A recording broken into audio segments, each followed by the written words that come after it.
What is up, you guys? Welcome back to the channel and welcome to another true crime video. If this is your first time seeing my face, my name is Jessica, and every week I typically sit down here and I talk about a true crime case whilst I put on some makeup. But considering Canon has had my camera for the last 3 weeks and I'm working with a loaner camera that I don't know how to work at all, I've been doing my makeup ahead of time because I just can't manage all of those things with this camera. But hopefully Canon is shipping my camera out this week. So with any luck in the world, by Christmas, we should be back to gruesome get ready with me videos as scheduled. It'll be a Christmas present to us both. So if true crime and makeup sounds like something you would enjoy, then I'd say subscribe and join me back here each week because that is typically what I do. And with that, let's go ahead and get into today's case.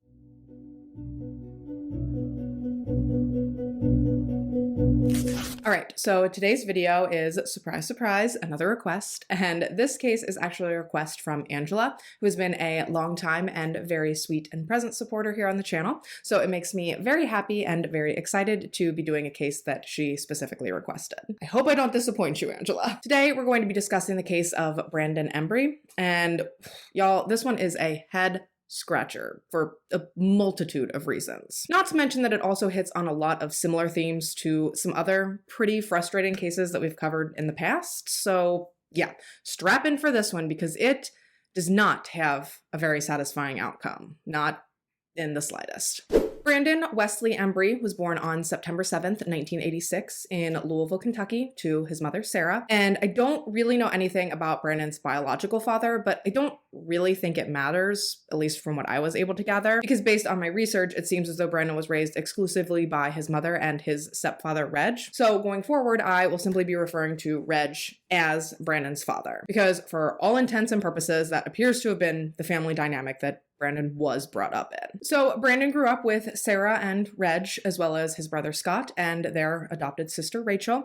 And growing up, Brandon was a very happy and a very content child. He was incredibly intelligent and he definitely marched to the beat of his own drum. For example, while other kids his age, like his brother, were out running around the neighborhood and playing outside with one another, Brandon much preferred to be holed up in his room and totally immersed in whatever book he happened to be working on that day. From as early on as he possibly could, Brandon absolutely loved to read. So much so that even when those aforementioned neighborhood kids would come knocking and invite him outside to play with them, Brandon would almost always tell them that he'd have to think about it because he was busy reading. And I love that so much. I think that is just the cutest thing in the world to hear that a kid said. And Brandon in particular was seemingly always wise and intelligent, like far beyond his years. He was an early talker, speaking in sentences by the time he was like 1 year old. Obviously, we know he was an avid reader, even earning the nickname Webster from those who knew and loved him. And his mom even later referred to her son as masterful with words, stating that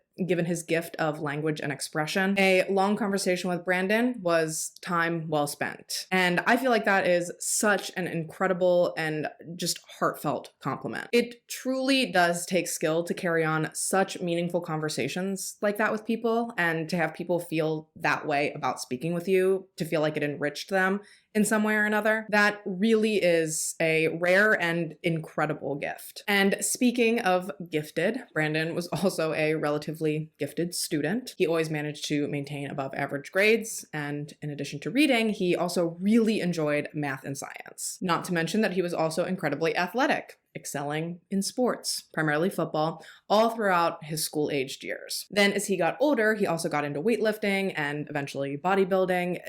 Basically, Brandon seems like one of those people that is just absolutely incredible at everything he picks up. Can't relate. Now, based on my calculations, I think Brandon would have graduated high school in the spring of 2005, and pretty much right after he walked across the stage and snatched up that diploma, Brandon began making some moves that genuinely shocked his mother, Sarah. Now, prior to graduation, in passing, Brandon had mentioned that he was thinking about maybe getting just some information from a military recruiting office. But even so, Sarah truly never expected that Brandon would follow through with that or that he would end up actually committing to the service. Now, had Brandon's little brother Scott come to her and told her that he had enlisted into the military, now she would have expected that. But when Brandon came home with his papers signed and his plans laid out to join the Navy and to work in nuclear submarines, well, Sarah could not believe it. I mean, she was super proud. Don't get me wrong. She was just surprised. And frankly, the fact that she was surprised surprises me because both Sarah and Reg had been in the military. Sarah specifically served in the Navy, just like Brandon wanted to. And correct me if I'm wrong, but I feel like a lot of times military service tends to trickle down family trees. But I guess for whatever reason here, Brandon's specific personality didn't scream, I want to join the military. Now, for clarification, I don't think in any way that she thought that Brandon wouldn't excel in the Navy. I mean, if anything, he's proven time and time again that he would excel at basically anything he put his mind to. It was just that Brandon was a really, really gentle and introverted guy. Physically, sure, anyone with eyes could see that Brandon would make a good candidate for a physical job. He's 6 foot tall and pushing 300 pounds of just sheer muscle. But when you combine that with his demure attitude, well, it's no wonder that those who knew him described him as a teddy bear in grizzly bear's clothing. He was a gentle giant. And then on top of that, he was also kind of a chameleon because he truly seemed to be able to adapt himself to any situation he found himself in. And if I had to venture a guess, I'd probably say that that is how he managed to excel at so many different things throughout his life. Whether it was integrating himself into new schools and new friend groups as his own military family moved all around the US while he was growing up, or cruising almost effortlessly through his own basic training, or settling into his own life in Hawaii after receiving his military orders there. It just seems as though there was nothing that Brandon was not capable of taking on. Anything that life threw at him, he could handle it. Brandon served in the Navy for, I think, close to 6 years before, sadly, an injury actually led to his career being cut short. He was honorably discharged in his early to mid-20s, after which he packed up and he headed home to Monroe, Washington to kind of sort things out and to try and figure out what his next move in life was going to be. Initially, when he moved home, he did move in with his parents briefly, but once he got a job and he kind of started to establish his own life as a civilian, he did eventually move out and into his own apartment. He was working at a soup kitchen, he was learning how to weld, and super cool, he actually started to get really into the history and the culture of Vikings. Overall, it just really seemed like he was coming into his own. And this was kind of how he went about things for the next couple of years. Just kind of going with the flow, seeing where life took him, and trying to figure out what he wanted to do with his life long term. And ultimately, where Brandon landed with that was college. Lots and lots of college. Brandon graduated with high honors from Green River College with an associate's in bioengineering and chemical pre-engineering. And at the time that the bulk of our story takes place, Brandon had been studying at the University of Washington, where he was an honors student in their pharmacology program. Unfortunately, though, following a really difficult and just earth-shattering breakup, Brandon actually decided to step away from his studies for a bit so that he could gather himself, regroup, and refocus. And it was at this time that he actually ended up moving from Washington to North Carolina, just really trying to start fresh and to get a clean slate. We've all been there, where you're trying to put space between you and your heartbreak. It's definitely easy to empathize with and to kind of put yourself into that headspace. Brandon had been kind of a late bloomer and kind of late into the dating game in life, at least later to dip his toes into the dating pool than most men his age had been. But it was clear to Brandon's family that after having someone and after experiencing that level of companionship, being single again really seemed like a difficult adjustment for him. So after the breakup, he moved to North Carolina to be closer to some of his family who'd moved there from Washington a few years earlier. Like I said, he just wanted a fresh start. The breakup had been really hard on him, and the relationship itself had put a huge financial strain on him. So although Brandon only had 1 semester to go at the University of Washington, he really believed that stepping away and sorting everything out was the best move for him. Once he got to North Carolina to Greensboro specifically. He once again moved in with his parents temporarily while he worked as a certified welder in hopes of repairing the damage that had been done to his finances prior to leaving Washington. And considering what a hard worker Brandon was, no one really expected it to take long for him to bounce back and to get back on his feet. Brandon even frequently opted to take welding jobs that required him to travel because he knew that those were the kinds of contracts that typically came along with a larger paycheck. So Brandon really was on his way back to doing fairly well for himself. And right around this time is when Brandon met himself another lady friend. The two met at a little local bar, and after going out on a couple of dates, they fell hard and fast for one another. And they actually ended up moving in together fairly quickly, but sadly, after just a few months of dating and of living together, this relationship too kind of fell apart, and once again, Brandon was left single and alone. I mean, obviously he wasn't alone. He was surrounded by family that loved him, but you get what I'm saying. And he was not happy about this, not in the slightest. At one point, he even told his dad that he hated being alone and that he hated being single. After all, Brandon had always wanted to be a dad and he'd always wanted to have his own family. So each time one of these relationships fell apart, in Brandon's eyes, I have to imagine that that meant that his dream of being a husband and a father was once again being pushed even further out into the future. And this was probably especially hard for him considering the fact that his younger brother had already been married for a few years and already had 3 kids. Obviously, it's never a good idea to compare yourself to anyone else. What do they say? The comparison is the thief of joy or whatever. We all know that comparing yourself to someone else is almost always a recipe for disaster. But at the same time, I think it's just sort of like human nature. So for Brandon to see his little brother, who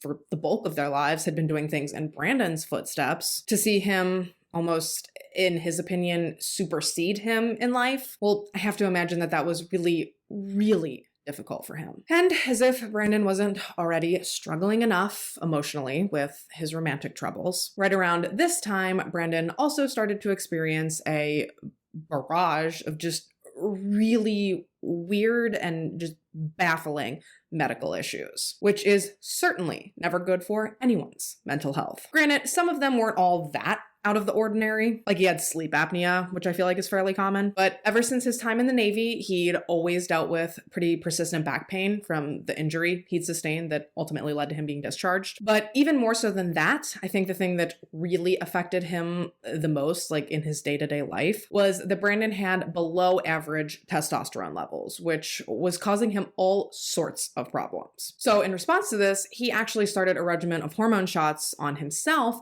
in hopes of boosting his body's testosterone production. Now, I don't know if he was consulting a doctor about this particular issue. That wasn't really clear within my research. If I'm being honest, it kind of sounded like not, based on some of the wording of some of my sources, but nevertheless, Brandon was regularly injecting himself with small amounts of human chorionic gonadotropin, or HCG, in order to attempt to stimulate testosterone production. And as to be expected, like with any hormone therapy, overseen by a professional or not, these injections over time did come along with their fair share of side effects for Brandon. Most notably, according to his mother, Brandon was just outrageously and uncomfortably hot all the time. And unfortunately, in February of 2019, things were only going to go even more off the rails for Brandon as far as his health was concerned. And it all started during one of Brandon's shifts at work. The day had begun mostly normal. Brandon hadn't necessarily felt his best that morning, but he still went to work. He just was not the type of guy to miss a shift unless he absolutely needed to. And initially, whatever he was feeling, it didn't seem that serious. However, at some point throughout this particular shift, Brandon's boss noticed that something just wasn't quite right with him. What the issue was, he couldn't really put his finger on necessarily, but what he could tell was that something with Brandon was off. In fact, Brandon was behaving so strangely and so out of character that his boss actually insisted that he leave work and go and get an immediate drug test. That's how outside of the realm of normality Brandon's behavior was. And I mean, once his boss made this request, there's really wasn't anything he could do to argue. I mean, your boss tells you to go get a drug test, you got to go get a drug test. It's not like you're going to be like, no. And your employer is just going to be like, oh, okay. So Brandon left to go and get the test. But before that, he decided he was going to stop and grab some food, which he chose to do at a McDonald's nearby. But Brandon would never get his McMeal because just after pulling over into the parking lot, his condition began to worsen at an alarming rate. He very quickly went from feeling a little off to throwing up outside of his truck and just screaming and writhing in pain. Some of the other patrons of the McDonald's did try to help Brandon, but he really couldn't do much other than to scream in agony in between vomit spells. Like, he couldn't even walk that steadily. So ultimately, someone at the McDonald's did thankfully make the decision to call 911. And EMS did respond quickly, thank God. However, they were informed right from the start that Brandon's condition was either that of a suspected drug overdose or poisoning. And Sarah has later come out and said that this made Brandon believe that he was set up right from the start to be unfairly profiled and judged before he was even really assessed. And I mean, he's probably not wrong. I think that a lot of times, either consciously or unconsciously, thinking that someone is on drugs does automatically spark up some preconceived notions in most people. Shamefully, I did used to be one of those people. I've educated myself since then, and my opinion is not that now. But either way, Brandon was transported to a near hospital where he was immediately admitted to the ER just before he would ultimately lose consciousness. Now, due to his erratic mental state and his combative behavior upon his admission, even after he'd kind of passed out, I don't know if you'd say naturally, but passed out on his own, the hospital staff did still choose to further sedate Brandon before hooking him up to a ventilator in an attempt to stabilize his condition. And Brandon would actually remain in the ICU in that medically induced coma for several days. Not only was he suffering from acute respiratory distress, but further testing also revealed that Brandon's kidneys were starting to fail. So stabilizing him actually turned out to be quite an uphill battle. But thankfully, after a 5-day hospital stint and a few rounds of dialysis, Brandon was finally discharged. And although he had absolutely no memory of the day he'd been admitted to the hospital, like I said, he did feel as though his level of care had been affected due to everyone's immediate belief that he was on drugs. Which, to clarify, he was not on drugs. Not to my knowledge, at least. All the reporting that I've seen said that his blood tests had all come back clean. So really, even after all the treatment and after all the testing and after those 5 days in the hospital, Brandon's still left with absolutely no explanation as to what the hell had happened to him or to what had caused this life-threatening episode. And as someone who took a lot of pride in their health and in their physique, I have to imagine that that was pretty damn frustrating to Brandon. The man was a bodybuilder, a power lifter, an ex-Navy man. He was in the prime of his life. And from the outside looking in, he appeared to be in peak physical condition. And so with obviously no other information to go on, all Brandon could do was to take this experience on the chin and to try to move on, which is exactly what he did. He chalked the whole experience up to just being a random freak issue. And subsequently, he just tried to carry on. But unfortunately, not even 2 months later, around 7:30 in the morning on Wednesday, April 24th, Brandon experienced yet another episode. Once again, he was at work, different job this time, but at work nonetheless. And all of a sudden, out of nowhere, Brandon started to feel very, very hot before he suddenly just passed right out. He collapsed straight to the ground. 1 second he was up, the next second he was down. And what was especially dangerous was that Brandon actually wrapped his head on the way down. Thankfully, when he came back to, he did seem to be totally fine. He didn't seem to have any remaining issues or any lingering symptoms. So being who he was, he just hopped up and brushed himself off and immediately got straight back to work. And that probably would have been all fine and dandy, sure, had Brandon not lost consciousness again, like just an hour later. This second time, emergency services were called and Brandon was taken to the emergency room. I think it was right around 9 a.m. But unlike last time, this time Brandon was conscious and he was coherent and able to speak with his medical team upon his arrival to the hospital. He was able to explain to them all of his symptoms and everything he was experiencing: abdominal pain, nausea, vomiting, a severe headache. And once again, the hospital ran Brandon's blood work, and once again, they got little to no information or explanation from said tests. And then from there, frustratingly, Brandon experienced yet another episode a few months later in June. This time, he was preemptively sent home from work after his employer noticed that his color was off and he was just like real shaky. So this time he took himself to urgent care, where he explained basically the same symptoms as last time: fatigue, weakness, nausea, vomiting, abdominal pain. But just like the last time and just like the time before that, none of the testing completed at the urgent care came back with any kind of like conclusive diagnosis. And like at this point, I'm frustrated. I'm pissed. So I cannot even begin to imagine how aggravated Brandon must have been. I cannot even begin to imagine how annoying and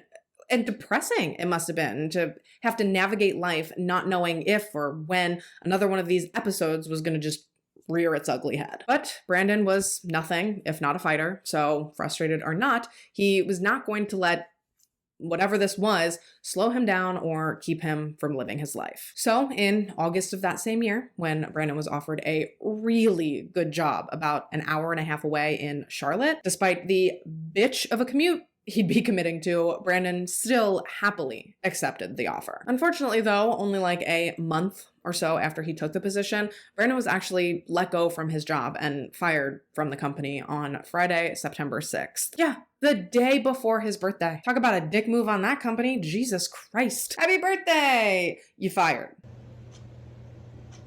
I don't like that. But they did have a reason. So what had happened was that up to this point, Brandon had actually been on a work trip for this company. They put him up in a hotel room in Detroit for the duration of the trip. And when he was fired, his boss actually told him that he was being relieved of his duties because of some issues that had come up throughout said aforementioned trip. Specifically, Brandon was being let go due to the condition of his hotel room that he'd stayed in Detroit. Apparently, throughout the duration of Brandon's stay at this hotel, for reasons unknown to me at least, the hotel staff had actually taken photos of the inside and the condition of his room and forwarded them to his company. Photos of his medications, including but not limited to the HCG that Brandon administered to himself for his hormone issues. They also sent photos of the syringes that he used for this purpose, not to mention pictures of food and garbage that Brandon had left around the room, as well as some close-up photos of what appeared to be small spots of blood that he'd left on the bed sheets. And I am beyond curious here for any of my hospitality workers out there.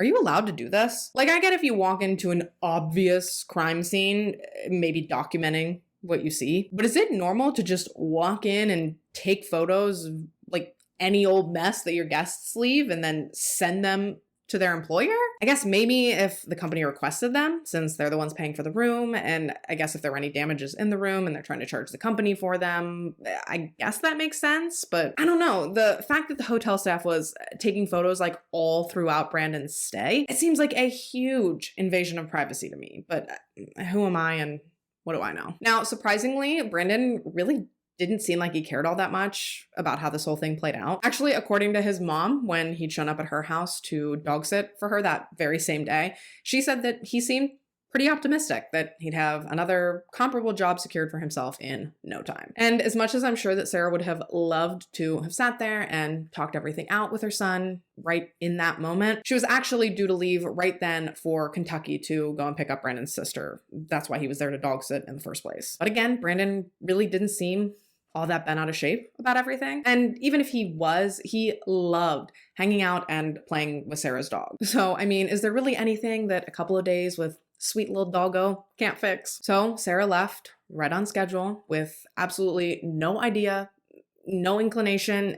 Never in her wildest dreams would she ever have believed that when she closed that door behind her, she would never get another opportunity to see her son alive ever again. She did speak to him on the phone briefly the next day when she was on her way home from Kentucky. She called him not only to let him know that she and Rachel were headed back, but obviously she also called to wish her son a happy 33rd birthday. And I cannot even begin to imagine how thankful Sarah likely is that she chose to make that call. Because I feel like it would have been really easy with like the hustle and bustle of traveling to think just like, oh, I'll see him in a couple hours. I'll tell him then. It really would have just been like the quintessential, you never know when the last time you talk to someone is gonna be the last time. And actually, Brandon had already left the house by the time that Sarah and Rachel got home. So yeah, it really was incredibly fortunate that Sarah had decided to make that call. And I say that because devastatingly, she would never have another chance to see her son or to hear his voice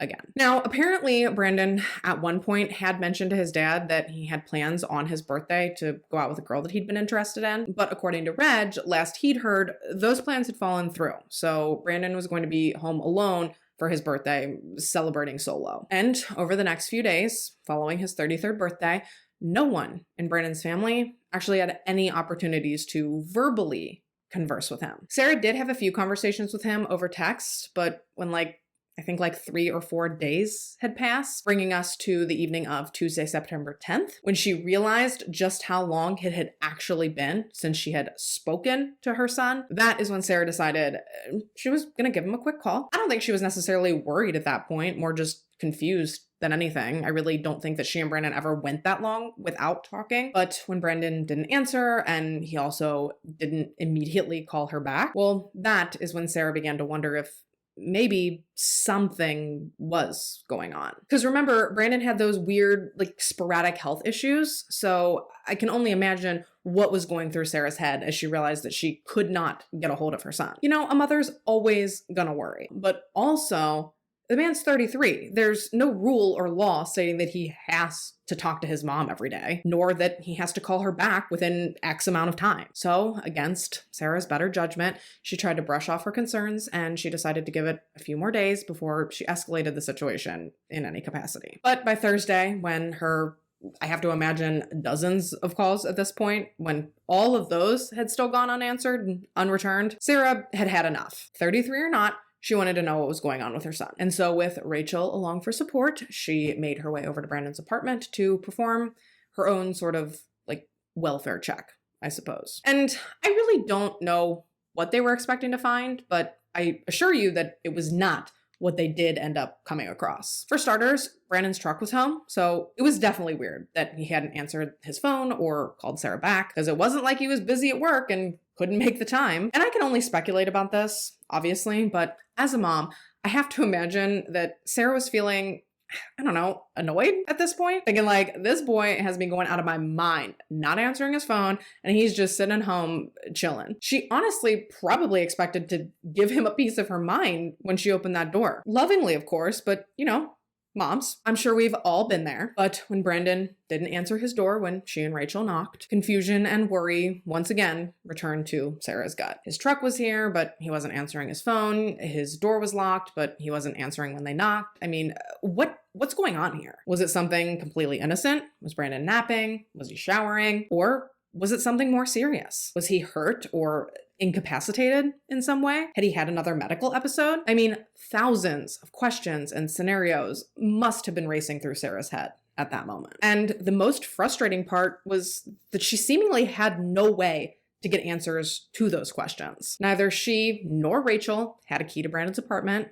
nor did they know where he'd hidden one for emergencies or if he even had. So at this point, Sarah felt as though her only option was to call 911 and to request a formal welfare check. And as she waited for first responders to arrive, she also contacted the apartment management company in hopes that they could get her into the apartment faster than emergency services could. Prior to anyone arriving, though, Sarah and Rachel actually made their way around the apartment looking for, I assume, anything they could find, any information that might help them figure out what might be going on. And that is when they discovered that the back window of Brandon's apartment, well, it was partially broken, and the screen to it was completely bent up and trashed, which I'm sure only added to the fear that likely both Sarah and Rachel were experiencing at this point. So when everyone did finally arrive, first responders and the apartment management representative, Sarah and Rachel decided that they were going to wait outside as emergency services entered the apartment and checked on Brandon. And in retrospect, it is probably a really, really good thing that they did decide to wait outside, because if they had unsuspectingly discovered what was going on in the apartment all by themselves, I mean, it's traumatizing as it is with the way it did play out. So I cannot imagine had they been the ones to actually find Brandon. Like it makes the hair on the back of my neck stand up just thinking about it. Because inside the apartment, first responders discovered 33-year-old Brandon Embry naked and beaten to an absolute pulp. And he was barely clinging to life on his bedroom floor. Brandon was immediately transported to the hospital with Rachel and Sarah en route right alongside him. He was admitted to the hospital right around 4 p.m. that day, and pretty quickly doctors informed his family that there was a very good chance he was not going to make it. Actually, he even ended up being transferred from the first hospital to a larger second hospital because the first hospital was not equipped and simply could not provide the level of care that Brandon's condition required. And it was while waiting for news at this second hospital that Sarah and Rachel actually met with a chaplain who attempted to provide them some comfort. That said, though, I think we all know that there is truly nothing that anyone could have said or done in that moment to ease the turmoil that they were going through, given the situation. And as if everything going on already wasn't bad enough, Reg, Brandon and Sarah's dad, he was actually out of town at the time that all of this went down. So he couldn't even be there to see his son or to help support his wife and his daughter. And devastatingly, just shy of 30 hours after Brandon had been admitted to the first hospital, doctors informed Sarah that there was no hope to be had in Brandon's condition improving. So after making assumably the hardest decision that any parent can ever have to make, Brandon was taken off of life support, and he quickly succumbed to his injuries and ultimately passed away at 8:57 p.m. on Friday, September 13th. And it is inconceivable to me, even generally speaking, but especially when covering cases like this, just how fragile life truly is. That one moment you can be dog sitting for your mom, celebrating your birthday, and the next minute your family is having to decide whether or not to pull your plug, for lack of a better term. Like the absolute whirlwind that this must have been for his family. I mean, I hope to never experience anything even within the same ballpark as this. And in Jesus' name, none of you will ever have to either. But just to imagine yourself in their shoes for even just a moment. It is a hurt and a suffering that even in my wildest dreams, I could never even pretend to say that I understand. And then to top off the suffering, not only did they no longer have Brandon, their beloved son/brother, but they didn't even seem to be getting any real concrete answers from anyone as to what the hell happened to him. Brandon had been discovered seemingly beaten within an inch of his life, naked in his own home, in a pool of his own blood. His apartment was absolutely, totally, and completely trashed. There were boxes everywhere, assumably from when Brandon had been considering moving to Detroit before he was fired a week before he died. I mean, there were clothes everywhere, garbage everywhere, rocks, dirt, miscellaneous office supplies. In the kitchen, there was cookware and Tupperware just strewn all over the place. There were dirty clothes piled in front of his washer and dryer. It was just like, I don't know, almost every drawer, cabinet, and closet in Brandon's apartment looked like it had exploded all of its contents out onto the floor. And that was before you even got to his bedroom, before you got to the area where Brandon was found. In his bedroom, well, things only got weirder, messier, and more confusing. Brandon's closet doors had been ripped off. There was trash and dirty clothes all over the floor. And then, interspersed with all the garbage, there were some of Brandon's expensive electronics as well. His shower curtain rod had been removed. Everything was stained with blood. There was a puddle of blood where Brandon had been found. His bed had clearly recently been stripped. There were no sheets, pillows, blankets, anything. His mattress was bare, and there were numerous large blood stains on it. In the bathroom, the toilet was broken and it had been partially pulled from the ground. The bathtub and the faucet had been left running. Fixtures like the toilet paper roll holder and the hand towel holder had been ripped out of the walls. Like, I know I keep going on and on and on, but I just think it's really important to understand just how completely and totally trashed this man's apartment was at the time that he was found. Found practically dead at the center of it, mind you. And outside, as police searched Brandon's truck, they discovered, well, much of the same. Old food and trash littered the floorboards. The passenger seat was a mountain of empty energy drink cans. Truly, if it came down to searching through the apartment or the truck for evidence, police were going to have their work cut out for them. However, before they got to that point, of course, they had to determine if there was a need for an investigation of that caliber or not. So on Monday, September 16th, police, as well as Brandon's family, anxiously awaited his autopsy results. Everyone involved was bewildered as to how an otherwise healthy-seeming young man could just turn up dead one day. Honestly, I don't even really think anyone knew what to expect from the autopsy.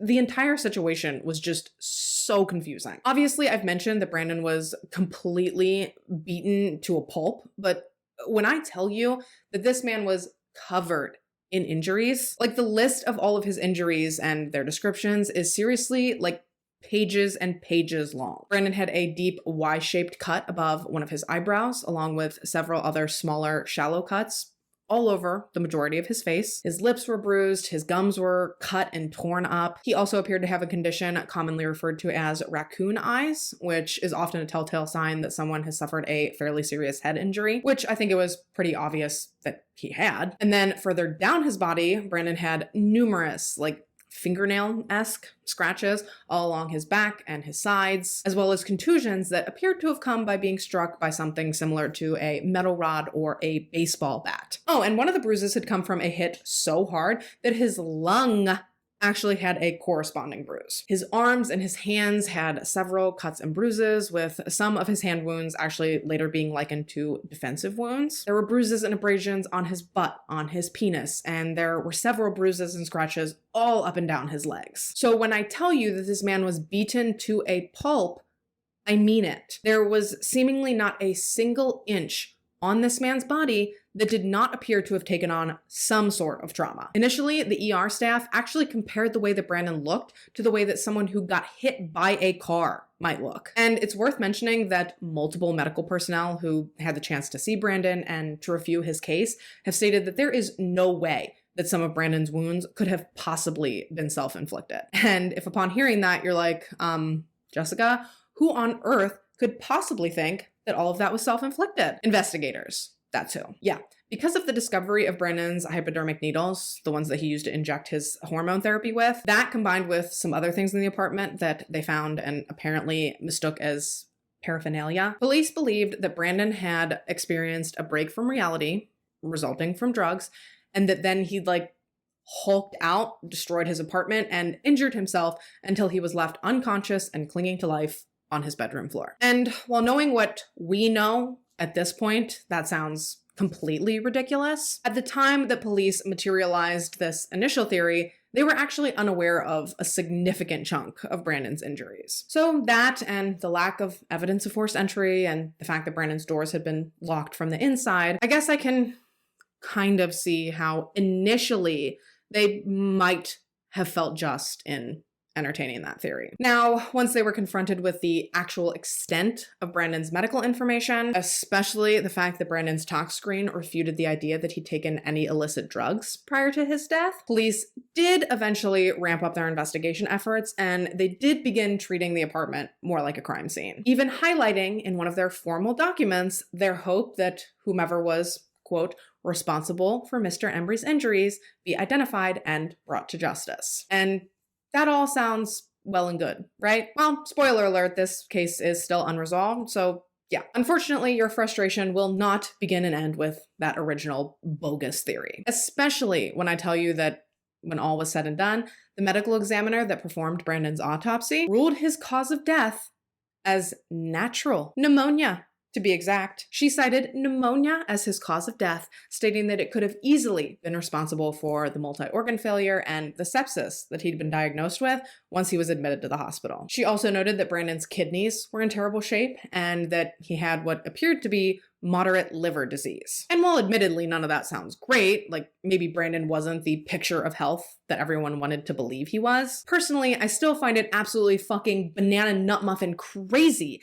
that when asked about Brandon's external injuries and his appearance, even the medical examiner was like, yeah, it's weird, right? But the injuries were superficial and like definitely not contributory to his death. Obviously. Huh? Now, chances are I will not be able to put any pictures of how Brandon actually looked into this video, not without getting massively grounded by Big Daddy YouTube, but I will make sure to link for you where you can see these pictures for yourself. I'll have it down in the description box if you think that that's something you can handle. Bottom line though, I think you guys can glean from my description of his injuries, whether you see the pictures or not, that man's injuries were not superficial. I'm sorry. And I get that I sound ignorant right now because the woman who said that is literally a doctor and I'm literally a lady with a camera and it's not even my camera.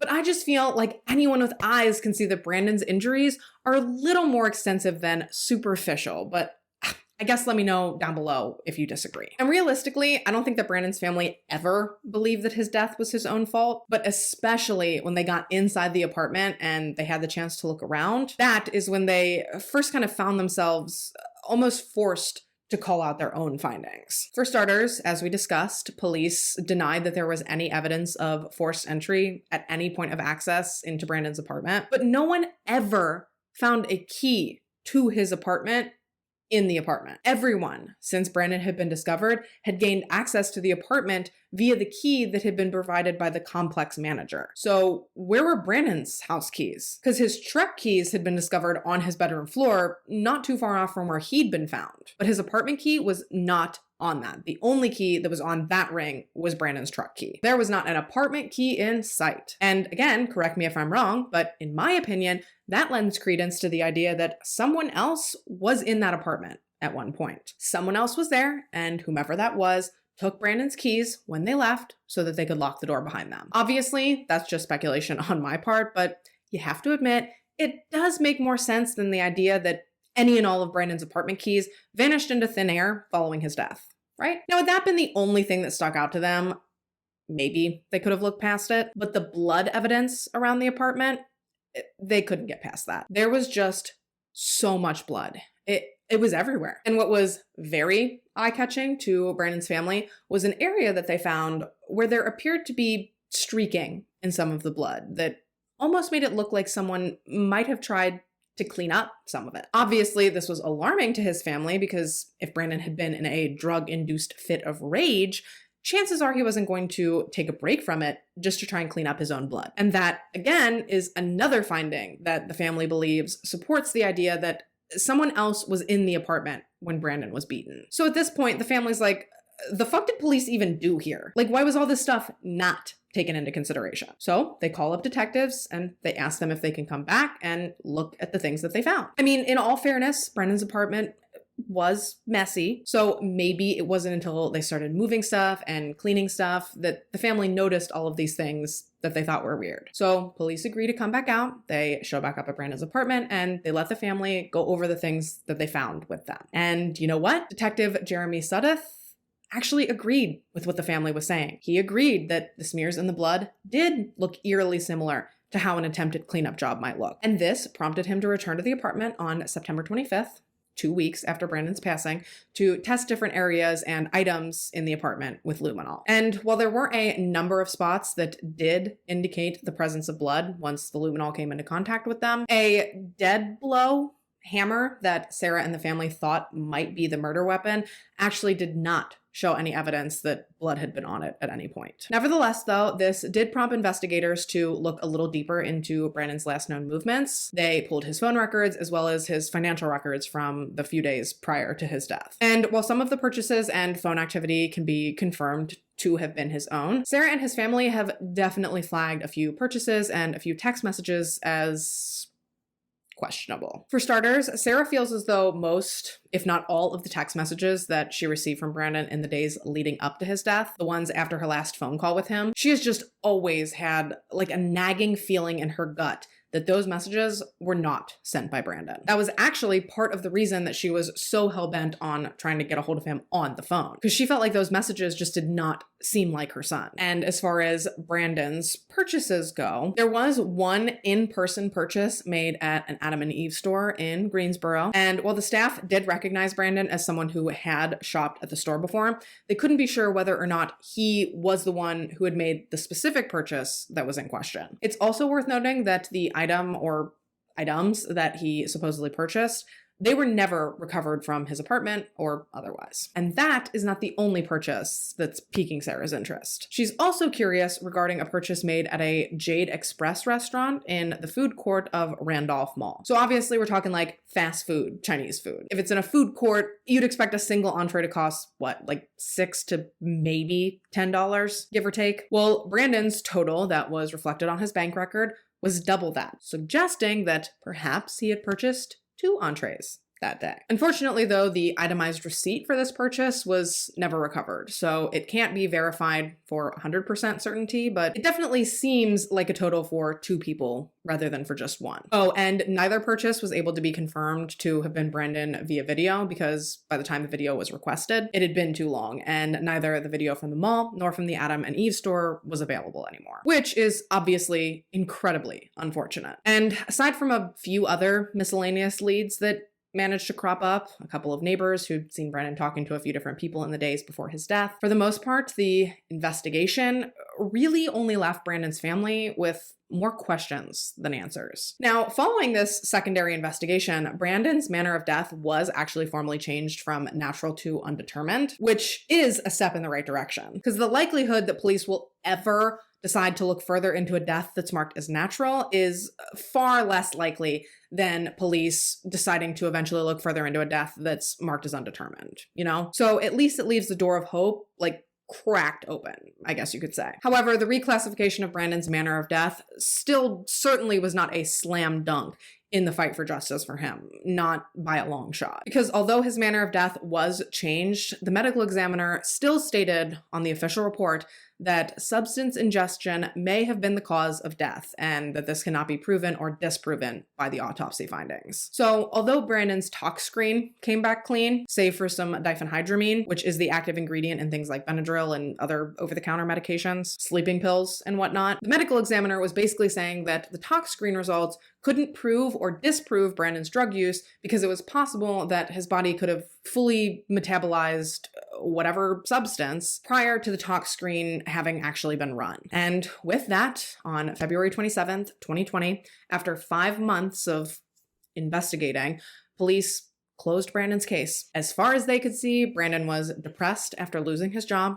He likely ingested some sort of illicit substance before completely losing touch with reality and going just nuts in his apartment, ultimately injuring himself to death. Yeah, as I'm sure you'd likely expect, Sarah was furious. She felt like everyone around her was walking around with their eyes shut, like they were almost choosing to ignore all of the red flags that, in her opinion, clearly pointed to the fact that there was something more to the story of her son's death. Sarah was sure that if the case was investigated properly, it would lead to a person or persons that were responsible for her son's death. And like a real and true mama bear, Sarah was not and is not going to rest until the day that that person or persons are held responsible for the absolute hell on earth that they have put she and her family through. And that's in addition to the inconceivable and incomprehensible pain that they put Brandon through. There is just one problem though, and that is that no one can even fathom who on earth would want to hurt Brandon. He was such a kind and sweet and gentle soul, a genuine person who more often than not just kept to himself. So who on earth could have such a beef with this man that they would have taken it upon themselves to end his life in such a brutal way? No one even knew where to start. But little did anyone who loved Brandon know or expect was that the possible answer to that question would come crashing into their lives like the goddamn Kool-Aid man. Oh yeah!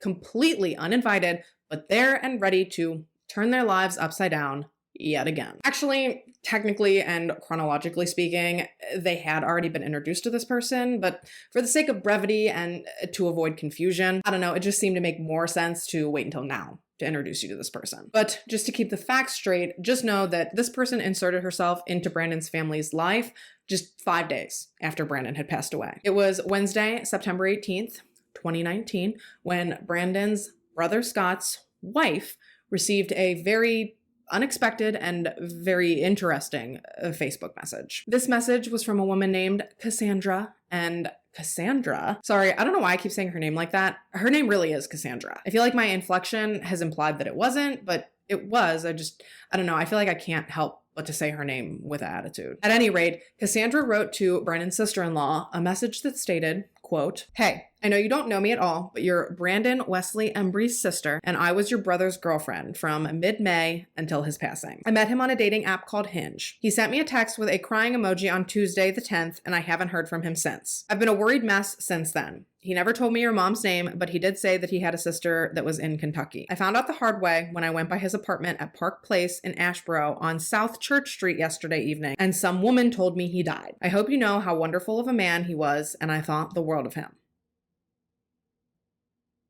Now, this message was surprising, obviously, for a myriad of reasons, mainly because Brandon was pretty close with his family, and not a single one of them had ever heard anything about this Cassandra broad. And also, this woman had the whole grain, gluten-free audacity to ask this grieving family in this message if she could have something of Brandon's to remember him by. Maybe I'm being a bitch. I mean, probably, because hi, but also, I don't know. That part just really rubbed me the wrong way. So hopefully I'm not totally alone in that. It doesn't matter. It's besides the point, but it's just, it irked me. But yeah, Brandon's brother's wife gets this message, and understandably, she doesn't really know what to do with all of this information. So ultimately, she decided to forward the message to Sarah and to put she and Cassandra in contact with one another. And while I don't think Sarah immediately felt any suspicion towards Cassandra, I mean, don't quote me on that because it's just my speculation, but initially, I think she was just trying to do her due diligence in meeting with whomever she could that was connected to Brandon in an effort to, I don't know, crowdsource as much information as humanly possible in hopes of being able to eventually figure out what had happened to her son. But that said, I do not think that it took long into knowing Cassandra for Sarah to be kind of like, something ain't right with this bitch. For starters, Cassandra was intense, to put it lightly. Like, if a normal person is a level 1, Cassandra was coming in on like level 51. Okay? Maybe even higher. To hear her tell it, she and Brandon were soulmates, just head over heels in love. They were planning to move in together. They were planning to get married. Apparently, they'd been pregnant at one point in their relationship prior to Cassandra suffering a miscarriage. It was just like, hi, I'm part of your life now. Here's a bunch of wildly out of left field and impossible to comprehend information about your recently deceased son. I cannot even begin to imagine how Sarah maintained her composure throughout these conversations, especially once Cassandra started bumping at the gums about how she was entitled to Brandon's money because they were talking about moving in together and combining their finances prior to his death. What? Hi, Delulu, party of one. Yeah, your table's ready. Like, this woman truly, wow. And I haven't even gotten to the half of it yet. Truly, though, can you imagine hearing all of this about your son? Hearing that he was in love and talking about getting married and having babies, almost actually having a baby, all with some woman that he has never even mentioned to you before. I mean, I can only speak for myself, but as a mom of boys, absolutely not. Like I said, no one in Brandon's family had ever heard anything from Brandon about this Cassandra person before. Prior to Brandon's death, Sarah had never even so much as heard this woman's name. And now her son is dead, and this woman is calling her almost daily. She's calling her, she's texting her, she's blowing her up on Facebook Messenger. She just popped up one day, and then it was like Sarah couldn't get rid of her after that. Not that she was necessarily trying to, I guess I should make that clear. Quite the opposite, actually. Sarah was actually doing her best to maintain her composure and to maintain an open and civil relationship with Cassandra in an effort to acquire as much information from her as she possibly could. Information that she would then turn around and take straight to the police in hopes of aiding them in any sort of future investigation into her son's death. Now, police did already know of Cassandra's existence prior to Sarah's communication with her. They'd seen some communication between she and Brandon, documented in his cell phone records, but in their single and brief phone conversation with her, they did not seem to pick up on the same sketchy vibes that Sarah was getting from her. They asked her where she was throughout the time frame that Brandon was believed to have been dying in his apartment, and after she explained to him that she'd been home and in bed all week, they basically just crossed her off the list. And had she not voluntarily inserted herself into Brandon's family's lives the way she had, man, who knows where this story would even be today. And today it's not even resolved like it should be. So it is crazy to think how many steps back Sarah would be had Cassandra not been,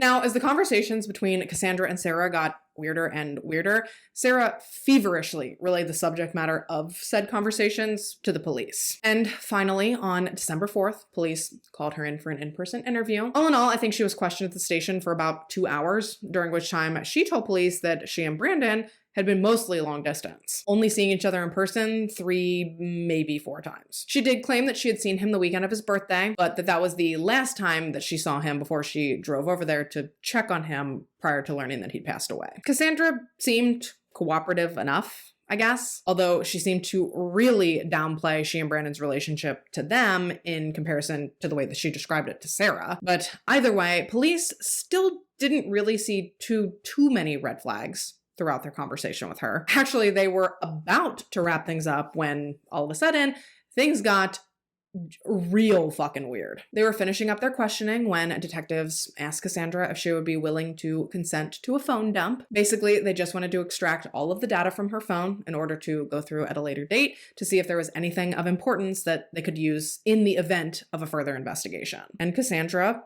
happily agreed to this. However, before they could get her phone from her or process it for the data extraction, it's believed that Cassandra actually performed a factory reset on her phone, effectively wiping it completely clean of any of its previous data or information. So when the forensic examination of her phone was attempted, they got nothing out of it. Zip, zilch, nada. There was not a text message, a phone call, an internet search, or a GPS data point to be found. Not suspicious at all, right? Thankfully, police did reach out to Verizon. They requested that Verizon send them whatever information they could. And it's my understanding that they did get information from them, but unfortunately for our inquiring minds, police have not released any of the information found within those records to the public, at least not at the time that I'm recording this video. What is public record though, and very interesting information, if I do say so myself, are Cassandra's marriage records. Yep, you heard that right. Marriage records, as in the records of her marriage. A marriage that was still fully and legally intact at the time that Cassandra was supposedly madly in love with and about to marry and move in with Brandon. Yeah, spoiler alert, Cassandra?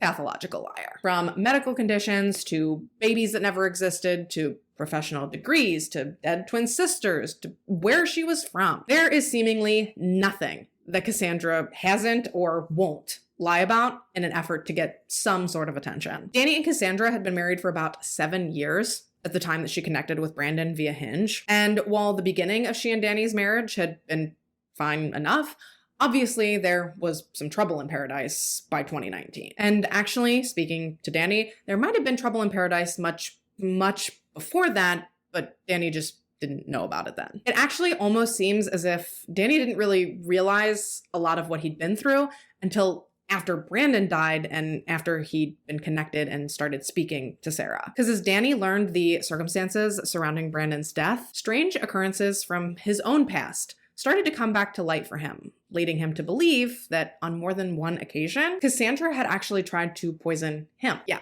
After speaking in depth with Sarah, Danny could pinpoint multiple times throughout his and Cassandra's time together that he'd gotten sick from cups of coffee that he now believes were poisoned, one time even blacking out while behind the wheel of his vehicle before ultimately wrecking it into a ditch on the opposite side of the road. And that's not all, because Danny also recalled a general feeling of weakness and just unwell that he felt throughout significant chunks of time he spent with Cassandra. And what's even crazier, if you can believe it, is that Danny is not the only one. Sarah actually ended up connecting with another ex of Cassandra's, a man named Kevin, and when the two of them connected, Kevin also had a few very similar stories to share with Sarah regarding his time with Cassandra. Specifically, he recalled a time that Cassandra tried to give him a cigarette that appeared as though it had some sort of mysterious powder on it. Thankfully, Kevin noticed the powder and he refused to smoke that particular cigarette, so likely he dodged a bullet there. However, the next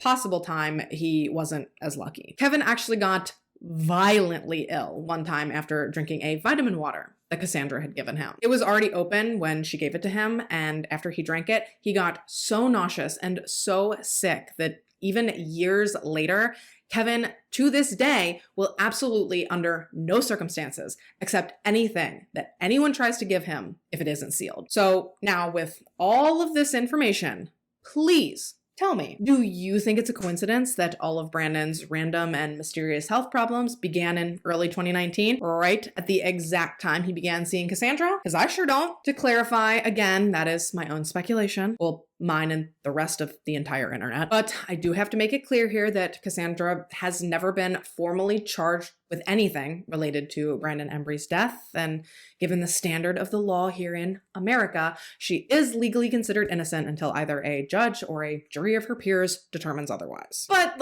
also there's nothing you can say that will sway my opinion that she got some splaining to do. I mean, with the pathological lying and the manipulation, among other things, in my non-professional opinion, because remember, I have no degrees or credentials of any kind that would make it appropriate for me to say this, but it's giving psychopath. Although to hear Cassandra tell it, she's not psychotic, she's psychic. My apologies. It's a simple mistake. It could have happened to anyone. Seriously though, way before any of the details of what the inside of Brandon's apartment looked like or how he was found, before any of that was easy to come by public knowledge, Cassandra spoke to Sarah multiple times about dreams she had about Brandon and about his death. And these dreams just so happened to correspond perfectly with his actual death. Now, I'm not one to discount someone's clairvoyant abilities, unless that someone is Sylvia Brown. But as Cassandra is not Sylvia Brown, I guess take her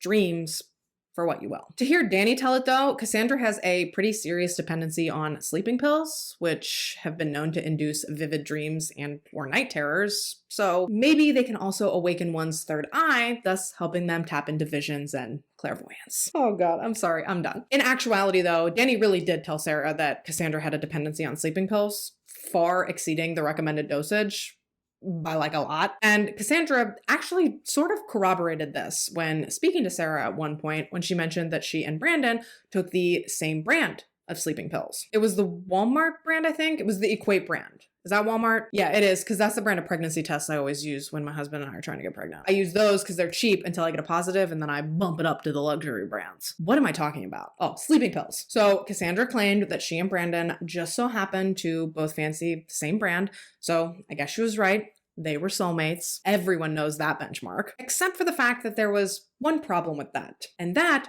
was that Brandon, if you'll recall, had sleep apnea. He slept with a CPAP machine. I know I mentioned the sleep apnea part, but I don't know if I mentioned the CPAP machine, but either way, he had sleep apnea, and even the most rudimentary of Google searches will tell you that you should not take sleeping pills if you suffer from sleep apnea. It could cause serious complications. And considering that Brandon was a bodybuilder and incredibly cognizant of his health, I have a hard time believing that he would be so reckless with medications. His postmortem tox screen did pick up traces of diphenhydramine, which is the active ingredient in the Equate sleeping pills. So I guess the question isn't so much, did Brandon take the sleeping pills, as did Brandon know he took the sleeping pills? I don't know, man. This case is just so frustrating. And even with the massive amount of information we do have, it still just feels like there is so much that we're missing. And for some reason, instead of local authorities looking into what seems to me like obvious foul play, Brandon's poor mother has not been afforded the ability to properly grieve because she has instead had to take on the role of detective, medical examiner, private investigator, crime scene investigation. Truly, it is egregious that she felt the need to take on all of these responsibilities just to try to get some justice for her son. The responsibility of solving someone's murder should never fall on any members of the victim's family, but oh my God, least of all on their mother. And maybe I'm biased because I'm a mother, but I would dismantle my city brick by brick if I was ever put through even a quarter of what Sarah's been put through. I mean, she has done incredible work on getting Brandon's case out and spreading the word and looking into what happened to him. But at the end of the day, she is a civilian, and there is only so much that she can do without the formal assistance of law enforcement. And honestly, with as much time has passed and as many things as they've already let fall through the cracks, they being law enforcement, it worries me that even if they did choose to get involved at this point, they might not be able to easily pull together a case. I mentioned earlier that any surveillance from Brandon's supposed last purchases was long gone. Who knows if they were ever able to get anything from Cassandra's phone. Brandon was cremated following his autopsy and the close of the investigation, so it's not even like they can go back and re-examine his body to try and recover additional evidence from it or DNA. I mean, we've seen much older cases get solved with seemingly much less, so I definitely don't want to make it sound like this case is hopeless, but it just scares me because it feels eerily reminiscent to cases like Melissa Platt and to Christian Andriacchio. Both of those cases seem like they have painfully obvious answers as to what happened to them, yet here we sit, years and years from when each of those cases occurred, and both of those families, just like Brandon's, continue to see no justice for their lost family members. Ew. And just the fact that this woman had the nerve to not only waltz her happy ass right into Brandon's family's lives, as if she had some God-given right to be there, but the fact that she would call and cry to Brandon's mom, this woman who had just lost her son, maybe even at the hands of this broad, and she's gonna call and use Sarah as her shoulder to cry on? Honestly, that makes me physically ill. So props to Sarah for keeping her cool and maintaining her composure, all in the name of justice for her son. She is a stronger woman than me, and honestly, I admire her tenacity, I admire her strength, and I admire her resilience. She has worked non-stop in the years following Brandon's death to compile as much information and as many records as she can, hoping that someday she can push his case along, all while bearing her heart and the story of her loss to anyone that will listen. And I guarantee that had Sarah not been so open and so vulnerable with what happened to her son, we wouldn't know half of the information that we do about Brandon or about his case. And you know what? There is a very good chance that we wouldn't be sitting here talking about him today. That said, though, obviously, Sarah's not an expert in homicide investigation, nor should she be expected to be. Like I said, everything she's been doing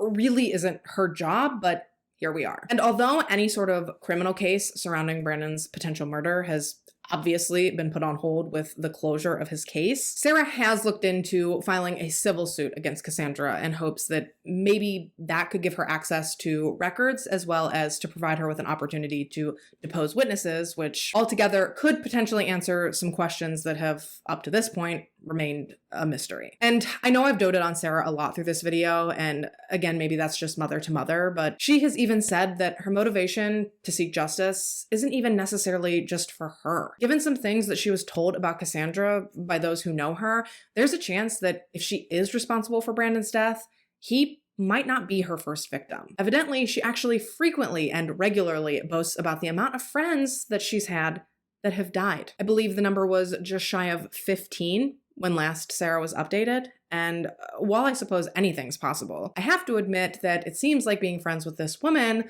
might kind of be a kiss of death, allegedly. Sarah told Kristen Seavey, the host of the Murder She Told podcast, quote, "If Cassandra is the person responsible, she needs to be stopped. She's in her early 30s. There are many decades ahead of her to continue on this path of destruction. And that is really scary to think about, that potentially there's already over a dozen victims and decades more time ahead for those numbers to expand. I mean, scary really isn't even a strong enough word to capture the devastation that this woman could possibly be responsible for. As for right now, though, if you're able to contribute in any way to Sarah's fight for justice for her son, I will make sure to leave a link down below in the description box to a GoFundMe. I know it's the holidays and I know the economy is garbage and I know things are tight for everyone, but she is currently just a few $100s away from her $5,000 goal. And that money is going to go to an autopsy review by an independent medical examiner, a private investigator, and towards attorney fees. So if by chance you can spare anything, I mean, even if every one of us donated like 50 cents, Sarah would exceed her goal by like $1,200 or something like that. I hope that's right. Sorry, I'm bad at math, but the point is every little bit helps, and I'm sure it would be beyond appreciated by those who knew and who loved Brandon. He really does seem like he was just such a cool guy, and it is incredibly sad that his life was taken from him when he was so young and with so many more experiences ahead of him. Now he will never get to meet his person, he'll never get to get married, he'll never get to have children, to finish his degree, to pursue his pharmacy career. It is just so beyond devastating that things like this happen at all, but especially that they always seem to happen to such seemingly wonderful people. I don't know. This case is definitely going to stick with me, and it's going to be one that bothers me until hopefully someday we see an actual resolution to it. God willing, we will see a resolution someday, but like I said, I definitely think it's going to be an uphill battle to get there. But if anyone has the amount of fight in them needed to get it done, it really does seem like it's Sarah. And with that, you guys, we are about wrapped for today. Let me know your thoughts on this case in the comments down below. Do you think Brandon's death was natural, or do you think that something more sinister took place in that apartment? I feel like I know which side of the fence most of you guys are going to fall on, but you guys are hella insightful and oftentimes give me things to think about that I hadn't thought about yet. So yeah, sound off with your thoughts, theories, and opinions down below. As always, I thank you so much for taking the time to watch this video and to listen to this story. And of course, thank you so much to Angela for requesting this one. In the request form, she mentioned that this case holds a special place for her. And after researching it for days, I honestly have to say that it does now for me too. If you haven't already and you'd like to, go ahead and subscribe to my channel. Throughout the holidays, I'm going to be posting every other week, but as soon as the new year rolls around, I will be back to my normal schedule of trying to post for 4 consecutive weeks before I take a scheduled skip week. But if you turn on your post notifications, you'll always know when I do post, and you'll be sure to catch me back here in my next one. But until then, stay safe and have a good week. Well, I guess 2 weeks. Bye, guys. Oh my God. Woo! My camera just shipped. Ooh, I might have it by the end of the week. Ooh, I'm so excited. Ooh, we might be back in business, people. God, it's going to be here tomorrow. Shut up. I'm so excited. Does that make sense? Any and all of Brandon's apartments... and that's in condition, be willing to consent to a photo, you'll, what?